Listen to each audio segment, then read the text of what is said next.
I have a friend of mine who is selling a home, and every time she visits, she loves my plants. And so she said, "Hey, I'm gonna be staging my home. Would you please bring some plants to kind of complete it?"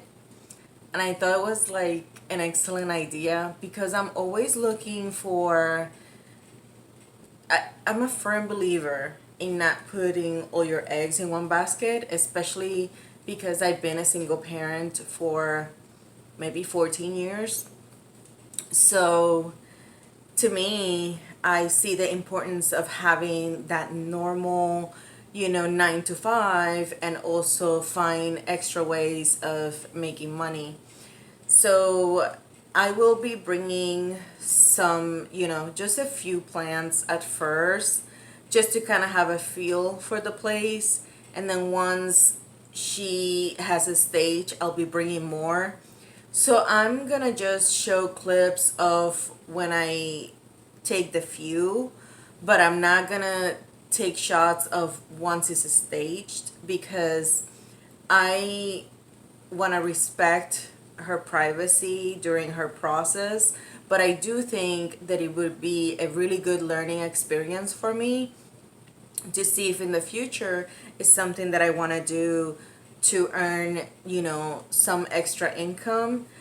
I also have been studying a lot because where I go for my medical visits, the lady, I everywhere I go, I talk about plants, and the lady was so sweet to give me a lot of information from a show she went to.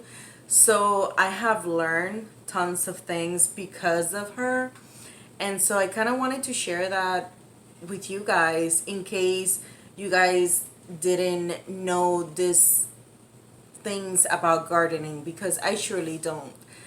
I feel like when it comes to indoor planting and outdoor planting is two completely different worlds, because your environment indoors is not, meant for plants. You create it and you make it be. So when it comes to plants outside and plants inside, I feel like I could educate myself more regarding outdoors.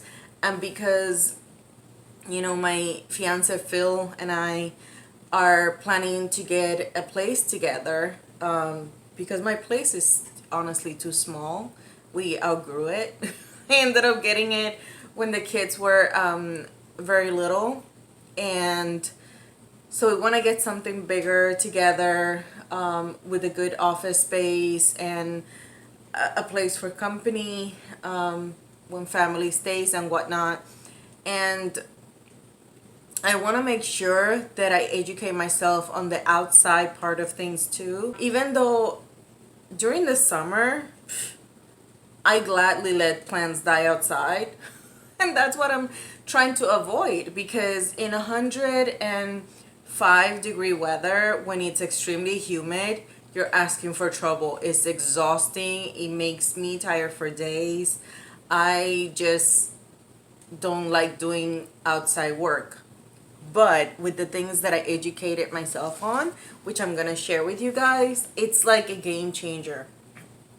So when I was studying, which I'll show, I learned tons. And one of the things that I was learning about was pollinators.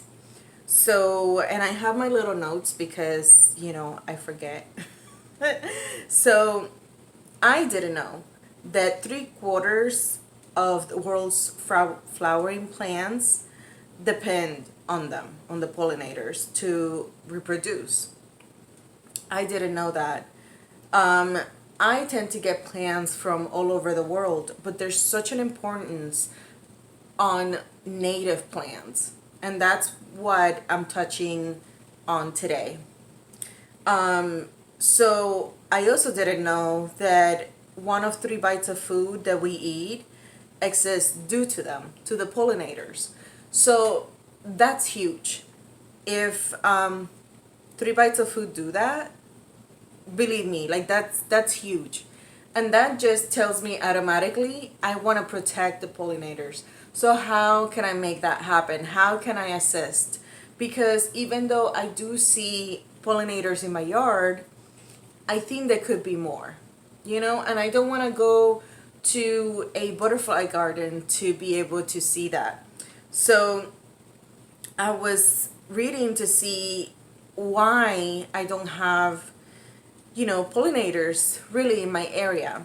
And I learned that there's like, some different reasons for it. So it could be habitat lost, which I think applies to me, disease, parasites, and environmental contaminants that have been a threat in declining of many species of pollinators. So when I look at my area and where I live, I definitely think is loss of habitat. Because where I live, I really don't have that much greenery outside. Like, the grass is hard to grow it, and it's really during the winter, because it gets very cold, we have weeks that are like 10 degrees, 20 degrees. It kills a lot of things outside. So if you don't have plants that are native to your location, you're gonna have to keep replanting every year, which most people are happy with that. I'm just not one of them. I don't like planting things on a yearly basis. I love perennials, So with that said, one thing that it's interesting about pollinators is they're attracted by color. So keep that in mind if you are doing anything outside, and even indoors in a greenhouse, you should always have something that attracts pollinators. Just keep that in mind, because you can have that too. So the benefits of the native plants outweigh a lot of things. So one thing to think about is when you have plants that are native to your area, which I Google, and I was amazed at how many of them I actually loved. So they require little to no attention once they're established. So that's huge, especially with someone with a busy schedule, with kids, full-time job, medical appointments, just simply life. I want something that I don't have to baby, especially outside when I don't feel like being outside working on plants. When I want to go outside to my yard, I want to enjoy it. I want to relax. I want to sit down and relax. So, and also when they're, native to your area, one thing that you have to think about is they thrive with very little to no attention. They don't need extra water. They don't need added fertilizers. This is their normal environment.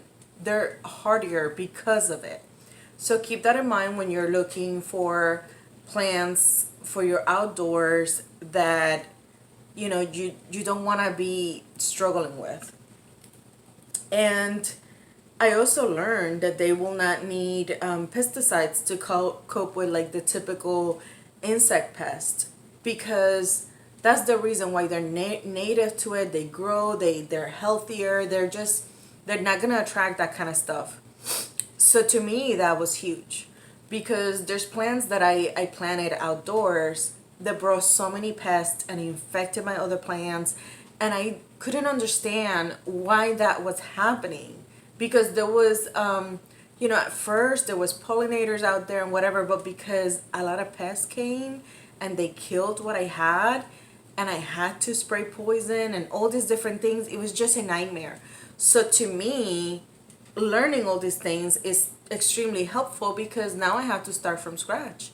And I don't want to do that every 2-3 years. I don't want to do that every year. It's like I love perennials for a reason. So anyhow, and then I learned also the plants that are native to my area. So for example, I have 1, 2, 3, 4, 5, 6, 7, 8. Ooh, I still know how to count. So anyhow, so I learned that the bold cypress is native to my area, but they tend to love living near swamp areas. And right now, under my conditions, that wouldn't work. We have a little like lake, um, you know, close to my backyard, but not close enough, if that makes sense. I also learned that beach sunflowers are, everything that I'm gonna show you, most of everything is perennial. So the beach sunflower, that's something that when my fiance Phil and I will get a house, that I'm gonna look for. Um, so I have the bull cypress, beach sunflower, the beauty berry, and a lot of these are so colorful, which if you look them up, it's like they're amazing looking. So why not have that in my yard? And they're perennials. Black-eyed Susan, which I thought was cool. And the Black-eyed Susan, it's in the sunflower family, so they look pretty similar. But this is a perennial, and it's very hardy. Carnivorous plants, which I'm all for them. Carolina Jasmine, it's written differently. But the only thing with those is that they will be fine. They're supposed to be perennials, but if we go through a freeze for a long while, they could die. So I'm not sure how well they will do, but they'll probably come back. I'm not sure. So that one, it's still like a question mark. I don't know if that's something I will get, because where I live, it does get pretty cold for being Florida. Then Chickasaw plum and the Coontie, Coontie. So I looked them all up. They're all beautiful. This is something that, whenever we move, whether it's, 3 months from now, 6 months from now, I'm going to look for all these plants. And that's why I put them in my notes, because I want to make sure that we have, pollinators coming. Having something native to your area means attracting life. And to me, I feel so sad when I see more and more buildings coming up instead of fixing what we already have. And I'm gonna do everything in my power to at least near me have things the way they should be, because it is to our benefits. When I'm in my house, having over 300 and something plants, it's incredible, because the air is so clean in my home. And at the same time, I feel like sometimes I struggle with that, because in my house, in my surroundings, the air is so clean. It feels like a filter. So when I do have to go to appointments, I feel like I'm choking. Like I can feel and smell all the pollutants outside. And it's so sad. And I decided that everywhere I go now, I ended up purchasing a vehicle humidifier. So I help myself with that too. But it's incredible how my body has adjusted because of quarantine, because of last year. It has adjusted to this clean air, so it's affecting me when I do go out. So I just kind of want to, I guess, spread awareness, and it's something so simple, and I just want to let you guys know that it is possible to have cleaner air, to be able to help, your community, the nature around you. I just, feel like we take enough. So let's just get back. And I would love if anyone, loves gardening so much, they could comment below and just give me pointers, because I would love to learn. you know, it's something that I can't say I'll do right away, but I'll definitely notate it, learn a little bit more, and just kind of keep educating myself. Knowledge is power, but only when you use it. So this is knowledge that I'm going to use, and that now when I go outside and I plant something, it's going to be consciously something beneficial to my surroundings, to my city, to my home. Anyhow, enough of that rant. I just was really excited to learn something new and something outdoorsy. Now I'm gonna, you know, let this go, show you guys what I did at my friend's, you know, empty place. And that's it for now. So I was tasked by a friend of mine to they're gonna start staging a house they're selling, and they know that I have like so many plants, so they asked me to bring some, and I just wanted to show you guys what I ended up bringing. I'm gonna bring more as they bring furniture in, but I figure, you know what, let me just kind of show you guys, and maybe I can get you know, suggestions from you guys, because you guys are awesome. So I guess let's just get started. So right now the place is empty. Right now the place is empty, and I have only brought a few little plants. So I ended up bringing, I'm not sure if you're able to see, but I ended up bringing this aglaonema. Where are the lights here? And I'm really hoping that you are able to see. So I think that against the window for now will do.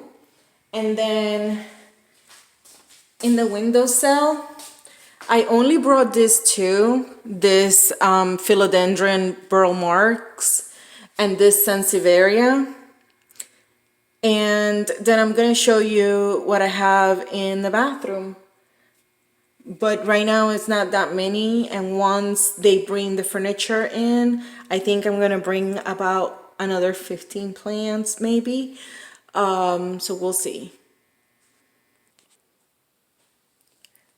They're still cleaning around, so in one of the bathrooms I only put a fake one because there's no artificial lighting to be left here, nor regular one, but that's the only artificial plant that will be here. And let me show you the other bathroom. So here's the other restroom, and because this is I'm not sure if this is the only south facing window that they have, but I ended up bringing you know, succulents and cacti, and these are the ones that I ended up bringing in this little basket. Honestly, it's kind of interesting to be able to see a person's place, and then kind of like figuring things out once furniture is in place. I think it's pretty cool that they thought of me, and I am excited to do this for a friend. So we'll see. It's such a mess. But anyway, those are the only ones that I was able to bring. If I had to bring more, I'm gonna have to get my fiance to carry them for me because I can't really lift anything heavy. But I think that this is like exciting and something that I might even do in the near future, since I think it would be pretty easy and have to maintain them and just kind of let them know the schedule of watering. Anyhow, thank you so much for watching.